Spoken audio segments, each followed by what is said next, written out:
Put the puzzle together, piece by piece, and discover the whole truth. Today we're going to talk about clean and unclean. This is an issue that produces much controversy. Many believe that clean and unclean does not apply to our time anymore because, according to some philosophies, Jesus declared all things clean, so we are no longer under these prohibitions. Some believe that this is only a purely Jewish concept. So we have to go to the Bible to find out where this issue comes from. The Bible says in Genesis chapter 7, verses 2 and 3, "And of every clean beast thou shalt take to thee by sevens the male and his female, and of the beasts that are not clean by two, the male and his female, of fowls also of the air by sevens, the male and the female, to keep seed alive upon the face of the earth." So the issue of clean and unclean is not a Jewish issue at all. In fact, this already existed before the flood. And before the flood, there were already clean animals and unclean animals. Now, if God created everything perfect, and He says it was good, it was very good, then why do we have clean and unclean animals? Did something perhaps change? Did circumstances change on the planet? Now, I'm going to look at this from a scientific perspective. I know that there are ideological reasons for considering these things thus, but let's have a look at it from the aspect of science. It's interesting that Noah builded an altar unto the Lord and took of every clean beast and of every clean fowl and offered burnt offerings on the altar. Genesis 8:20. Now, what were the criteria that determined whether a creature was clean or whether it was unclean? And if some say it was only a Jewish issue, then why do we have it here in the times of Noah already, with a very clear distinction between what was clean and what was unclean? Obviously he knew, and only later was it recorded by the authors of the book of Leviticus. Now, we don't find clean and unclean laws only in Jewish culture. Islamic law forbids the eating of pork, and the methods of slaughter that are used in Islam are very similar to those that are used by the Jews. In many societies, the eating of pork was prohibited. The Navajos and the Yakuts of northern Turkey, as well as the Laplanders, had prohibitions on the eating of pork. Now, that's just one animal. What about all the other issues? Well, it's fascinating that the Iranians were not allowed to eat fish that did not have both fins and scales. Now, where did that come from? This surely is something that goes back even further. Also, the inhabitants of the South Pacific will not eat eel, which is also an animal that falls into the category of the unclean. So there are very interesting events here. Similar laws to the Levitical code existed amongst the ancient Hindus, and the code of Manu, Manu was the Hindu equivalent of Noah, forbade the eating of all carnivorous birds and all animals that did not have a cloven hoof. So here we have the same criteria in a totally different religious setup, and it goes back to the time of Noah. So it's not a Jewish law. Does it still apply today, or does it not? That is another issue that we will have to look at. "And the Lord spoke unto Moses and to Aaron, saying unto them, Speak unto the children of Israel, saying, These are the beasts which you shall eat among all the beasts that are on the earth." So here is the complete description in the book of Leviticus as to what is unclean and what is clean, and what the difference is. "Whatsoever parteth the hoof and is cloven-footed and cheweth the cud amongst the beasts that ye shall eat, nevertheless these shall you not eat of them that chew the cud." Now, scientifically speaking, chewing the cud is the regurgitation out of a pre-chamber in the stomach and re-chewing of the food before it is further digested. Now, it's fascinating that the animals that are listed over here that have the same sort of physiology and anatomy, like the camel, for example, is unclean, for example. "Nevertheless, these ye shall not eat of them that chew the cud, and of them that divide the hoof, the camel. Because he cheweth the cud, but divideth not the hoof, he is unclean to you. So certain animals have a similar anatomy, like those that have the cloven hoofs, and yet they are still considered unclean. Some others that are mentioned, and the coney, because he cheweth the cud, but divideth not the hoof, he is unclean unto you. And the hare, that's all the rabbit family, because he cheweth the cud, but divideth not the hoof, he is unclean to you. Now the scientific fraternity, which regards chewing of the cud something that is depicted in ungulates, will say, well, the rabbit doesn't chew the cud. Yes, he does. He just chews it at a later stage, as we will see in a moment. So the biblical concept is a little bit broader. The animals are chewing that which they have ingested before. So the coney, the rabbit, they are unclean. And the swine, though he divide the hoof and be cloven-footed, yet he cheweth not the cud. He is unclean to you. Of their flesh shall you not eat, and their carcass shall you not touch. They are unclean to you. So here is a very distinct description. So let's have a look at some of these creatures. Leviticus 11, 1-8. Well, there's a modern cow, and this creature, of course, chews the cud.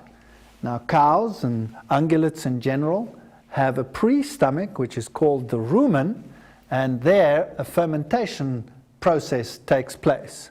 Sheep and goats fall into that same category. So if we go through the animals of the world that are considered clean, that fall into the clean category, we will have all the various wild and domestic goats in the world.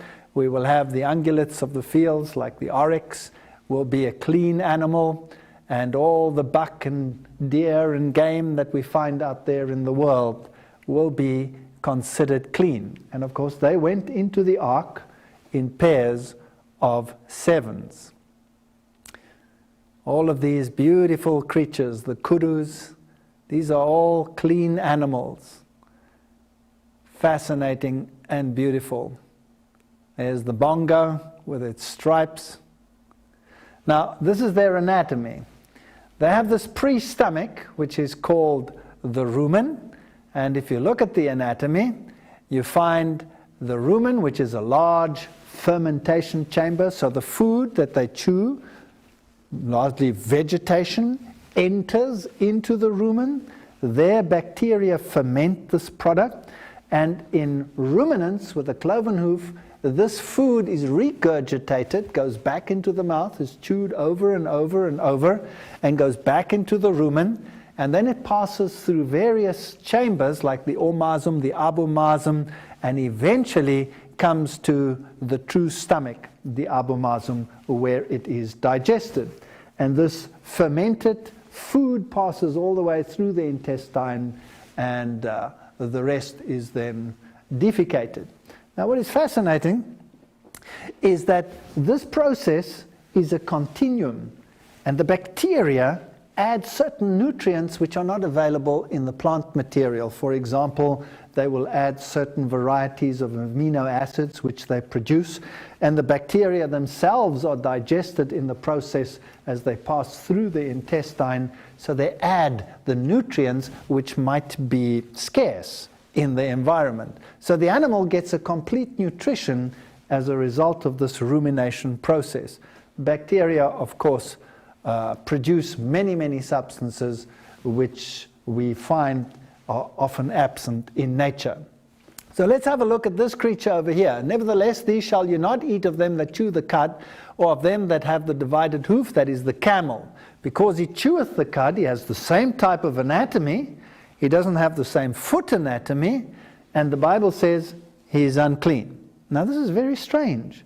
He has the same mechanism of eating, the same anatomy as far as that is concerned. Why is it considered unclean?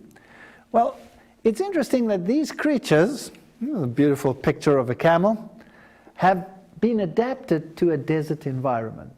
So something has changed in the environment which might affect the physiology of this creature. It is beautifully adapted to the desert environment, but one of the things that it can do is it can tolerate heat by just not sweating.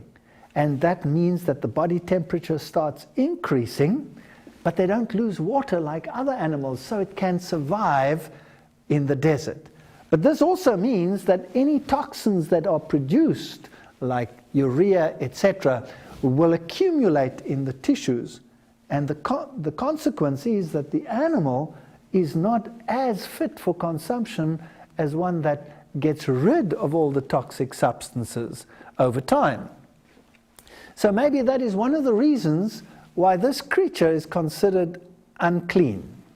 The coney, because he cheweth the cud, but divideth not the hoof, he is unclean to you, and the hare, because he cheweth the cud, but divideth not the hoof. Now, why are these creatures unclean? They're also plant eaters, so in other words, they are very close to what the original diet on the planet was, and yet, when they have paws, these creatures, they tend to do something very interesting. They tend to practice coprophagy. Coprophagy, phagy means feeding. They ingest their own excreta. That's one of the reasons why these creatures might be considered unclean. So it's also a form of chewing the cud, but of course, instead of taking it from a pre-stomach, the rumen, and regurgitating it to the mouth, they're taking it from the other side. And that makes a big difference.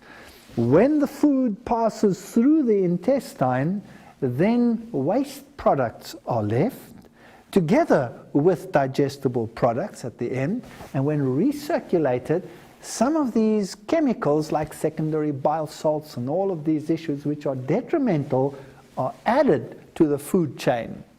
So a rabbit, for example, rather than having a pre-stomach like a cow, has the fermentation taking place in the cecum, which is at the end of the intestine. So now there's only one possibility. You can't put the entire intestine into reverse, so the product has to pass out of the intestine, and the rabbit produces two kinds of feces. One is the pellet form, and the other one is a soft form, which it eats directly from the anus, and thereby the bacteria and the fermentation products which make the meal complete are re-ingested. But because it passes right through the intestine, you have some of the secondary products which are harmful also passing through the intestine, and this animal therefore has a higher toxic load than would a ruminant under normal circumstances. So we see the cecum here in this dissected creature is very, very large and lies there as a big fermentation chamber. If you unravel the intestine of a rabbit, for example, you have this normal intestine where the absorption takes place over here, and then you have the large cecum where the fermentation takes place. So the only possibility to re-ingest that is to take it from the other side. These animals are considered unclean. Now the horse also doesn't have a cloven hoof. It's considered unclean, and it qualifies for the same criteria as the rabbit and the hare, because it also has the cecum at the end of the intestine. And horses tend to coprophage in the natural environment as well. It's strange, if you give them all the food that they need and give them high quality feed with all the variants, there is less coprophagy than otherwise. So here we can see the anatomy of the intestine of the horse, and we have exactly the same criterion. We have the cecum at the end of the intestine as you have it in the case of the rabbit. So this creature is unclean. Now the pig is considered unclean in many, many societies. And there's probably a good reason why this creature is unclean. If we go through the list of the creatures that are listed as clean in the Bible, we will see that they are all herbivores. All of them are herbivores. They, in other words, feed at the lowest level of the trophic aspects of the ecosystem. What's also fascinating is although some of them are herbivores, some of them are unclean. And that is when the anatomy is as we described in the case of the hare and otherwise, where they have to change their habits in order to gain enough nutrition out of what they eat. Now the pig is omnivore. It eats anything. It will scavenge, it will eat plant material, it will eat animal material. And we know that there is a process called biological magnification. The further you go away from the lowest feeding levels, the plant base, the more toxin is added to the tissues. So on the basis of that alone, this creature would qualify as unclean. A pig, of course, is also known for many other diseases, parasitic and otherwise. Much of the parasite problem can be solved with the right medication, but there are other problems associated with pigs. Here is a snippet from one of the scientific magazines. Off the menu from early warnings that chickens were laying fewer eggs, the dioxin scandal grew to engulf Belgium's meat industry with a full ban on all poultry, beef and pork products. Here you have this question of biological accumulation of toxins, and the pig, of course, is one that qualifies in this regard. Then you have some strange diseases, viral diseases, which tend to be very prevalent in pigs. Now it's interesting that in the past, the pig was one of the nurturing chambers for viral change, so that a species barrier could be crossed from animals to man. And the pig was always considered as one of these viral chambers where these changes could take place. Burying the bacon, encephalitis diseases passing from the pig directly to the human. There are many, many reasons why pig should be considered unclean, scientifically speaking. Did human error spread a virus from pigs? Japanese encephalitis, a deadly disease, is spreading amongst farmers. So viruses jumping the species barrier often take a transitional phase in the pig. Pig transplants should be banned from hospitals. They use heart valves, etc. in the pigs. So again, the viral issue is of great importance. So God says, leave these creatures alone and you will have fewer problems. Skin and joint disorders, boils, hives, psoriasis, gout, many of these issues are often associated with the eating of many or high quantities of these creatures. And whatsoever goes upon his paws amongst all manner of beasts that go on all fours, those are unclean unto you. Whoever touches their carcasses shall be unclean until the evening, and that beareth the carcass of them shall wash his clothes and be unclean until the evening. They are unclean unto you. Leviticus 24:28. So creatures that walked on all fours were unclean. Now some people say, well, what about my dog and my cat? They go on all fours. Yes, but you're not going to eat them, are you? You're just going to love them and cuddle them. The Bible doesn't forbid you loving and cuddling your horse or riding on an unclean animal. Even the Lord Jesus rode on an unclean animal. It says you mustn't eat them. So why are these creatures with paws unclean? Well, as we saw previously, they also are coprophages. In other words, they tend to eat their own excreta, and so a dog will do exactly that, as many people with dogs will know. These also are unclean unto you among the creeping things that creep upon the earth, the weasel, the mouse, the tortoise after its kind, the ferret, the chameleon, the lizard, the snail, the mole. These are unclean to you among all that creep. Whosoever does touch them when they be dead shall be unclean until evening. Now that was a ritual law. But nevertheless, all of these creatures fall into those same categories. They are mostly not herbivores, and if they are herbivores, then they are coprophages. So again, they would suffer from higher levels of toxins than others. So all of these little creatures, cute and cuddly as they might be, are not fit, according to the Bible, for human consumption. And if we look at the little chipmunks and squirrels of the world, well, these creatures are unclean. They also tend to practice coprophagy. What is interesting, as the ecology deteriorates, for example, many forests are suffering a decline, so these creatures are finding it hard to find the sustenance that they need for life. And many of them are actually turning to roadkills and becoming scavengers, even eating animal products. So again, they fall into this category of biological magnification as we move from the lower levels of the plant world into the higher trophic levels of eating animal material. The elephant is very similar in its anatomy to the coney, so it falls into that category as well. Also, the coney has a relatively poor thermoregulation, which also affects the digestive system. So this creature would also be considered unclean, as well as the hippopotami and all of these fascinating creatures. Now, there's an interesting experiment that was made. They took some mussel extract and made an extract and put this onto seeds and determined how these seeds were affected by the mussel extract. And so they went through the list of the animals listed in the book of Leviticus and discovered that when unclean animals were used, then the extract had an effect on the growth of these plants. So here we have the effect of a 2% mussel extract from various animals used as a growth medium for seedlings of Lupinus albus on root growth compared to seedlings grown in a standard growth medium. And the results are expressed as a phytotoxic index, where 100% indicates no impairment of growth.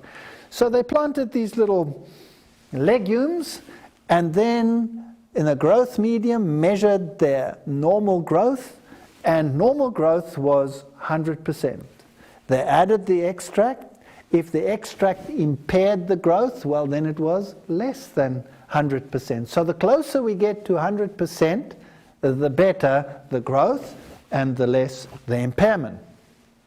And they compared sheep and ox and goat and deer and all of these creatures which are considered clean animals, and found some fascinating things. The sheep, for example, produced a phytotoxic index of 94%, so there's a slight reduction in the growth as opposed to 100. But it's a clean animal. The ox, the goat, the deer, the calf, all of them clean, and the percentages are relatively high, ending down there in the calf in 82%. As soon as they took an unclean animal, the dog, for example, it dropped to 62%. So there was a phytotoxic effect. Plants, phytotoxic, poisonous, poisonous to the plants.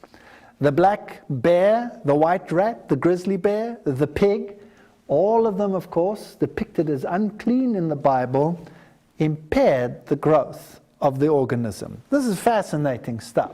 The cat, the groundhog, the opossum, the silver fox, the hare, the guinea pig. As we go down the list, we find that the phytotoxic index increases. So there are chemical products in these creatures which impair the development of the plant.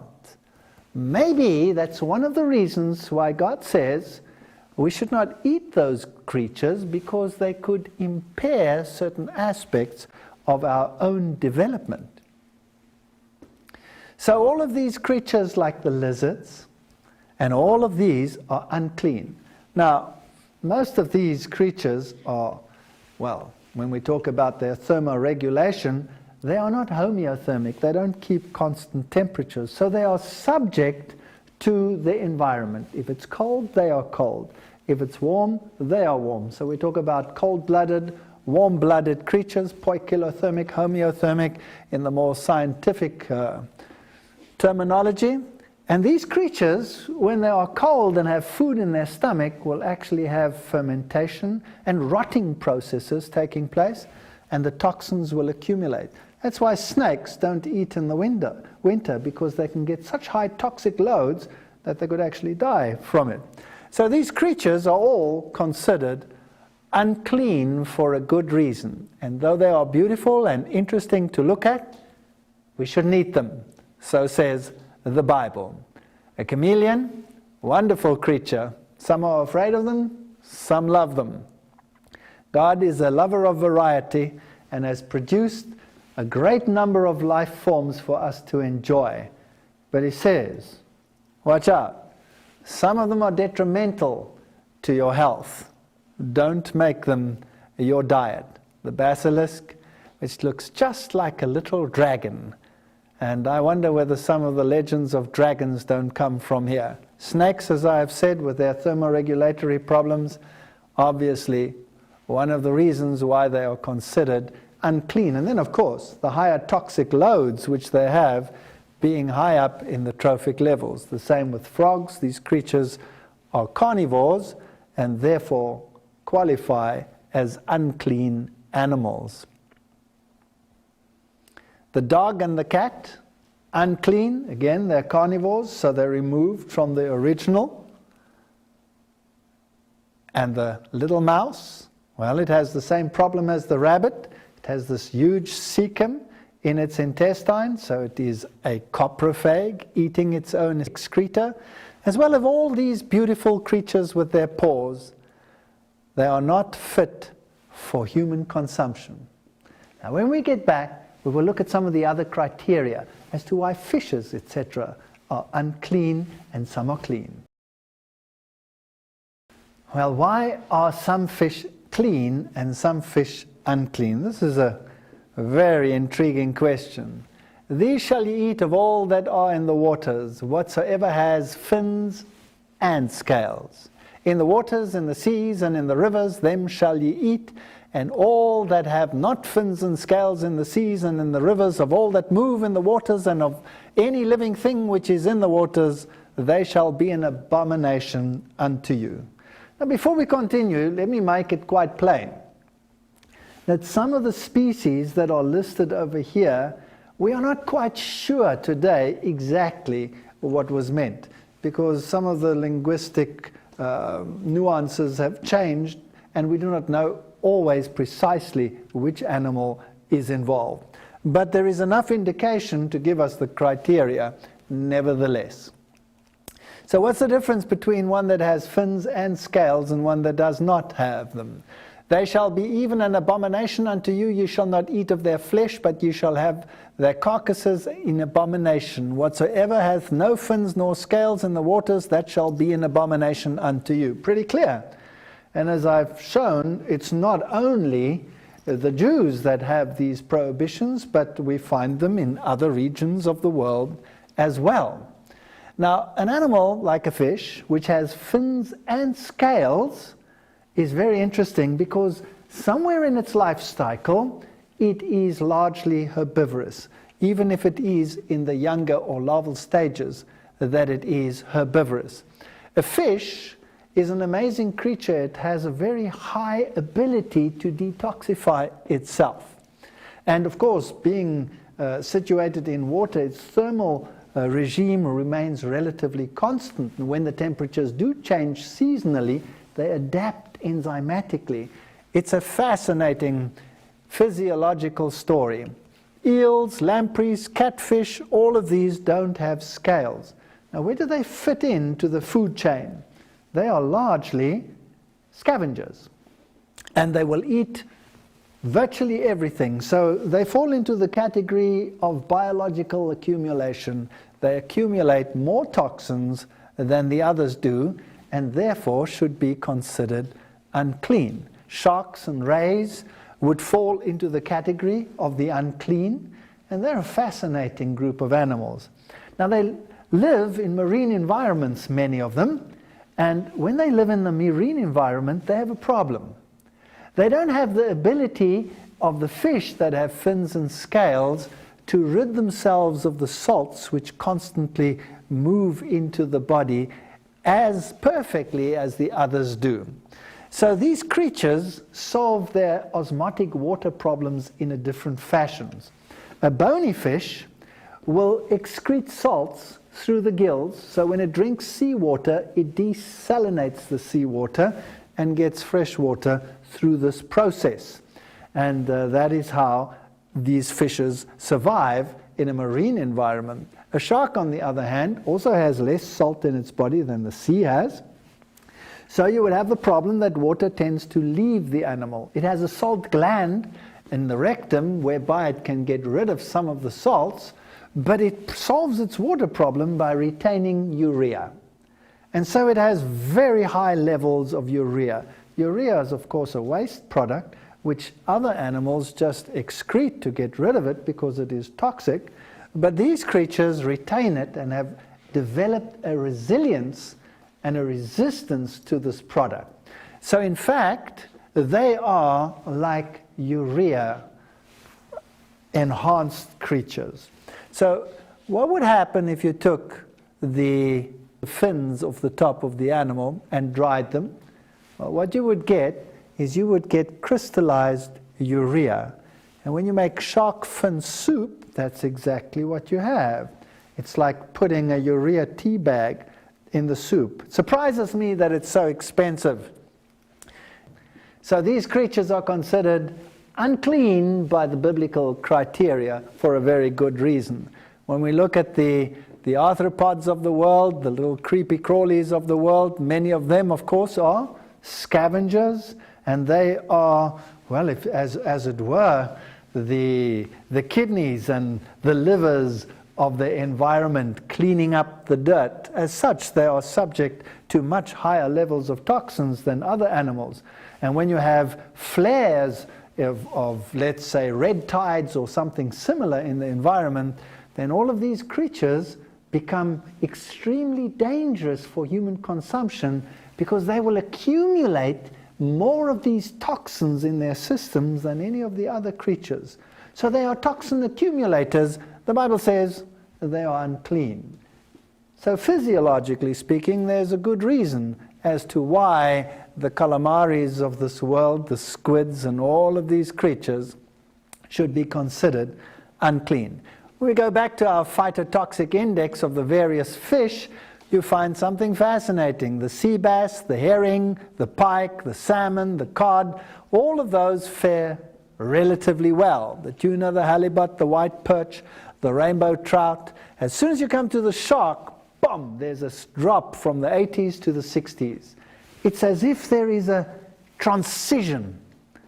The porcupine fish, the puffers, the moonfish, the catfish, the eel, and you can see the phytotoxic index showing that these tissues are detrimental to the growth of the plants. So all the slimy, creepy crawlies out there should be considered hazardous. There's another interesting feature. Many of their neurotransmitters and nerve transmitters are somewhat different to ours, and many people have tremendous allergic reactions to some of these. In actual fact, it's probably safe to say that all people are actually allergic. Some just show it more than others.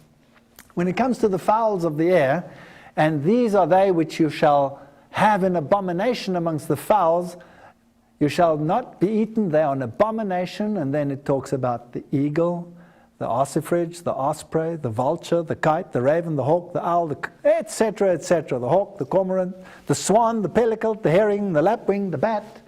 Now, all of these again are what? They're either carnivores or they're scavengers. So again, they do not qualify. The Bible says that in the beginning, all animals ate plant material. So the fall induced a change in the diet, and that in turn produced unclean animals. So God didn't produce them unclean, create them unclean in the beginning, because they were never intended to be eaten in the first place. The human diet, according to the Bible, was plant-based, if we read what it says in the book of Genesis. So today we have clean birds which we have in our dietary regime. The question is, if the criteria are so precise there in the Bible, and any animal that deviates from the original far enough becomes unclean, then what if you feed these animals what they do not naturally get in their diet? What if you make these animals carnivores like the industry often does, but feeding them carcass meal and fish meal and all of these issues, some of which is now being banned universally, or in some countries and in others not. So does an animal remain clean by definition, or do we look at the criteria and say, well, maybe these creatures are no longer what they used to be. Maybe they're not clean anymore. So quails were, of course, clean animals, and pigeons were considered clean animals. These have a crop, and very similar to the ruminant, will have a fermentation in the beginning of the intestine. And the ostriches, that's one of the difficult ones to classify in terms of the nomenclature of what it's called in the Bible. And these creatures, some of them with webbed feet. The German Bible has an interesting translation. It says, Die Gans und seine Art, which means the goose and its kind, sort of demonstrating that anything with webbed feet might be considered unclean. This is a difficult area to determine, but the criteria still applies. If it's removed from its original dietary source and eats something else, then it should be considered unclean. So the pelican and all these fish-eating birds should be considered unclean. Penguins and the like. And of course, some of these interesting creatures eat many, many materials which are not plant-based, like the pelicans and these beautiful creatures over here. And the owls, of course, and the birds of prey are well known for their carnivory. Isn't it interesting? The further removed from the original, the uglier they get. So if you look at a vulture, which has become a scavenger, is even further down in the trophic levels, then they become pretty ugly. Here is the American condor, the Andean condor. Beautiful, magnificent creatures. And then you have the scavengers. Ugly and pretty ugly. There are still reminders of the beauty of Eden somewhere over there, but surely this is not good. Very good.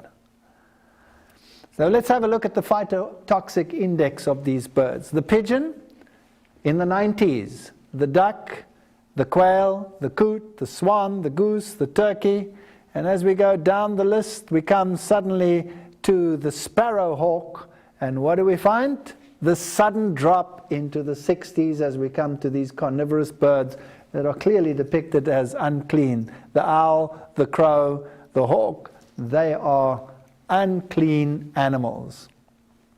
Now, all fowls that creep, going upon all fours, shall be an abomination unto you. You know, I've had a lot of altercations about this verse, because some of my scientific colleagues would say, you know, the Bible doesn't even know its anatomy, because here the Bible talks about insects having 4 legs. No, no, no, no. You have to read it carefully. It says here, all flying insects, New King James Version, that creep going upon all fours. Now, insects have 6 legs, that is right. But 2 of them, the front ones, are used more like hands than feet. So if you sit and watch a fly, you will see it washing its face and cleaning its eyes with its front feet. If you watch a praying mantis, 2 of them are up. It catches and holds its prey with the 2 front feet. So in actual fact, 4 of them are more like legs, feet, and 2 of them are more like hands. So let's be specific. The Bible is not that inaccurate after all. Yet these you may eat of every flying, creeping thing that goes upon all 4, which have jointed legs above their feet to leap withal upon the earth. Even these of them you may eat, the locust of its kind, and then it mentions a few, and here it becomes vague or difficult to say whether we have the exact right translation or not. So when it comes to beetles and crickets after its kind, well, some say cricket, some translations, some don't. Personally, I would say the cricket wouldn't qualify, because it will also eat some other creatures after his kind, and the grasshopper after his kind. But all other flying, creeping things which have 4 feet shall be an abomination unto you. So grasshoppers, which are strict herbivores, they are clean. So there is no prohibition on the eating of this creature. But when it comes to certain beetles, well, they're dung beetles. Surely they qualify as the same category as the coprophages, so they would be considered unclean. And creatures like the praying mantis or Dragonflies, which are carnivorous, are unclean. So the Bible again is very accurate. What is far removed from the original becomes unclean. And upon whatsoever any of them, when they are dead, doth fall, it shall be unclean, whether it be any vessel of wood or raiment or skin or sack, whatsoever vessel it be, wherein any work is done, it must be put into water, and it shall be unclean until the evening, so it shall be cleansed. And every earthen vessel, whereinto any of them falleth, whatsoever is in it shall be unclean, and you shall break it. Fascinating. Leviticus 11:32-36. So if something unclean falls into a container which you are using for your own foods, it's unclean. Now consider this. As it deteriorates in there, it's dead, so the chemicals inside it leach into the waters or into whatever is in that vessel.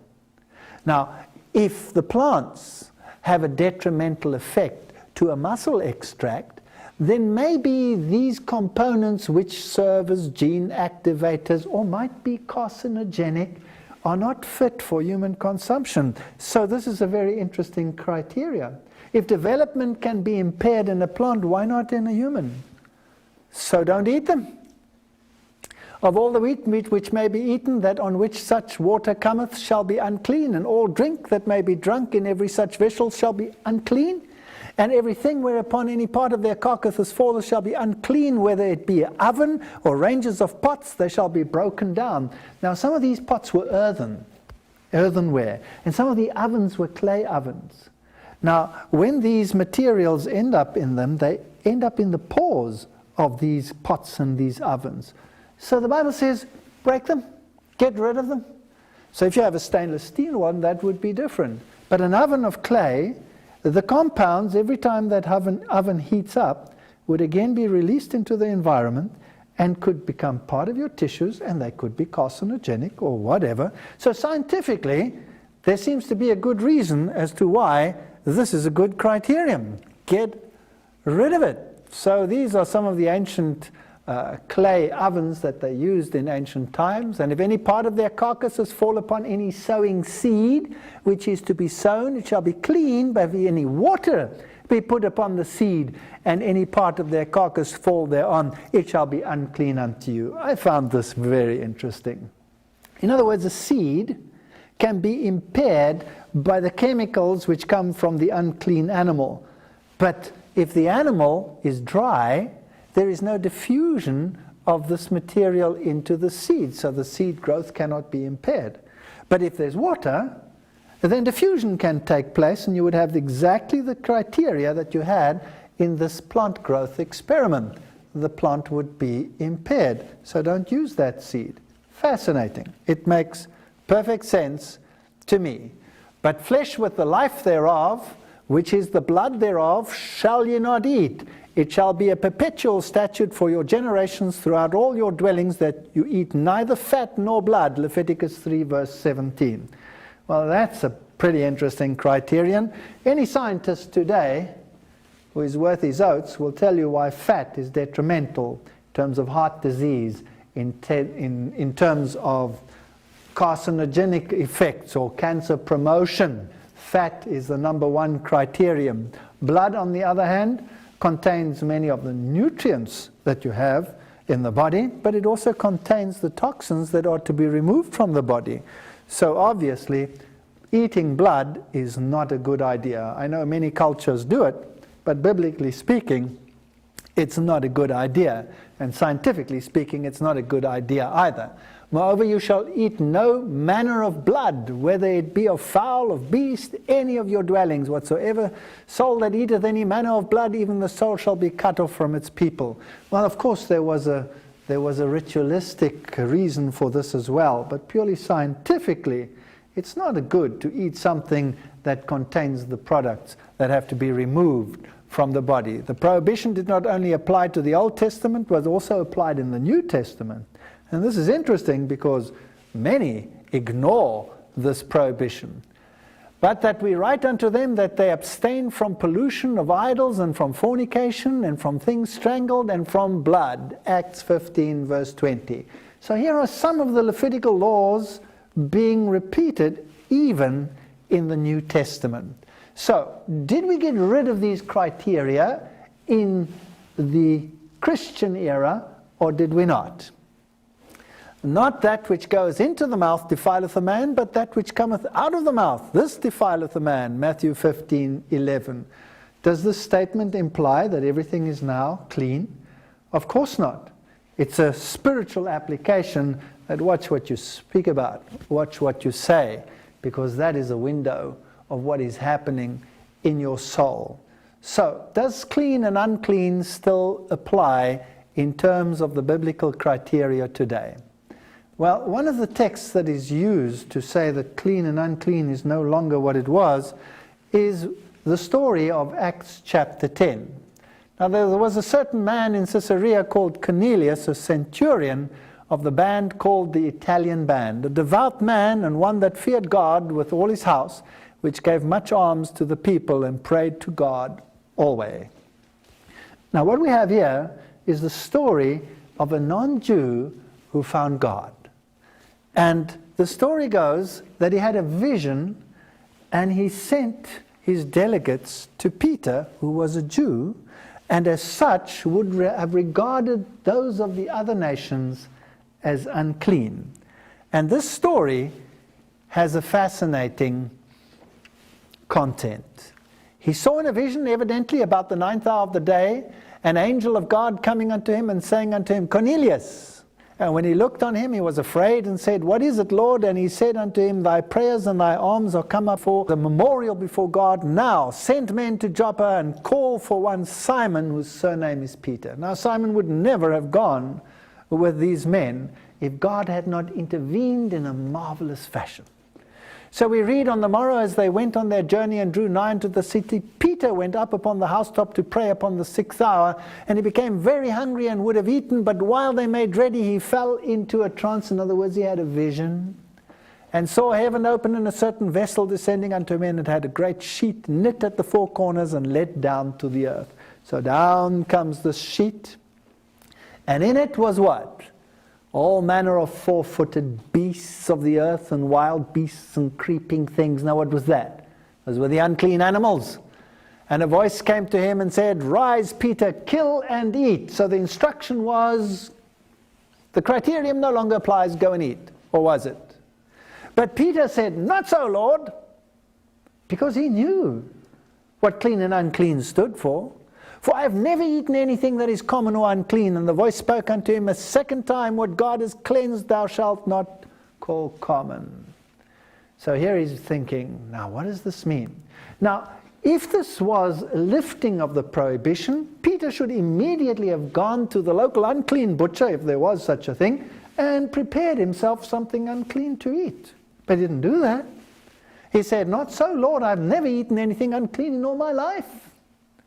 This was done thrice, and the vessel was received up again into heaven. And while Peter doubted in himself what the vision which he had seen should mean, because Peter knows he's God and he knows there are not two sides to this issue. There must be some other reason. Behold, the men which were sent from Cornelius had made inquiry. They appeared, and Peter went with them. And while Peter thought on the vision, the Spirit said to him, Behold, here are the 3 men, I have sent them. Go along with them. And off he goes. And he met these people, and they went with them to Cornelius. They said, Cornelius the centurion, a non-Jew, had sent me, and he wants you to come. So off he went. And as Peter comes to this house, Cornelius falls down at his feet, and Peter says, No, don't do that. Get up, I'm only a man myself. And then he uses this interesting speech. Ye know how that it is unlawful for a man that is a Jew to keep company or come into one of another nation, but God has showed me, when? In that vision, that I should not call any man common or unclean. Acts 10:25-28. So, the prohibition here had to do with people. The gospel was to go to the Gentiles. It had nothing to do with eating or drinking. Peter did not run to the nearest unclean butcher. Peter went to Cornelius and said, God showed me in vision I may not call any man impure or unclean. So the question I have today, the very logical criteria that we have in the Bible, are those still applicable today?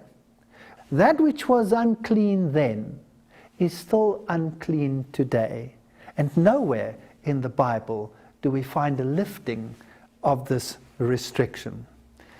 So if you want to follow God in terms of all of these criteria, you would do well to study what he has to say on the issue of clean and unclean. May God bless you.